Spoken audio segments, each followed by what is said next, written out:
માણસ તો કોકની વાડીમાં દાડમની ચોરી કરીને ભાગી ગયો.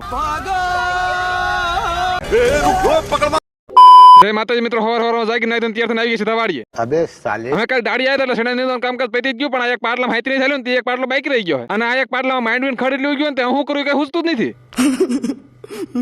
પછી મેં મારા 1300 ગ્રામના મગજના કાશભાઈને કીધી દોડાય એટલે એક આઈડિયા હુજ્યો. જો હું દાદાનું લે નાનું હાથીડું લઈ આવું ઢાળી નાખું તો એટલું નીંદું ઓછું પડે ને. સહી પકડે હે.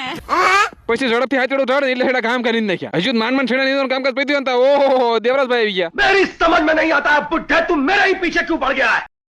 એટલે પણ હવે દેવરાજભાઈ હોતન કહી દીધું લાઈક ને ફોલો કરી વાળો. હવે એક બાજુ દેવરાજભાઈ કૂવો ખોદીને પાણી કાઢવાની કોશિશ કરે અને બીજી બાજુ આપણે નાનો એવો બાવળો કાપી નાખ્યો. પછી બાવળો કાપીને સીધા આવી ગયા ટેટી માટો મારવા. હજુ હમણાં 2 કલાક પહેલા જોઈ પણ અત્યારે ફરતી જોઈ પડે ને એટલે આપણને ટેટી 2 પારણા થઈ ગયા. તમને ખબર ને આગળ હું હોય છે એમ. પછી હવે એક બાજુ હીરાલાલ ની દાડમ ઉતારીને દાડમના કેરેટ વેહન, બીજી બાજુ આપણે દાડમને ચોરી કરીને ભાગ્યા. ચોરે બહેન કો હવે દાડમ ખાઈ કે ધરાઈ ગયા. ઇસ ટાઈમ ટુ ઘરે ખસકાવાના. પછી ઘરે આવીને જોયું તો આપણા રાજમાં આહું આલી રહ્યું છે. હવે ચીતાઈ કે દે ચૂપ રે બાબા, તું ચૂપ રે. પછી બપોર પછી પાછા આવી ગયા વાડિયા. ઓહો તેમ શીકુડેર ખાલી શીખું જો. હવે મને દી નહીં સમજાતો હું એકલો એટલે બધી શીખું ખાઈશ કેમ. बात तो सही है. પછી એટલે બધા શીખું જોઈએ મારી મગજની ડગર સટકી ન જાય એટલે હું આવી ગયો પાણી વાળવા. હજુ માન વાલ ચાલુ કરીને ધોરિયામાં પાણી પકડ્યું તો આ બાજુ વાડીના સિક્યુરિટી ગાર્ડ આટા મારે છે.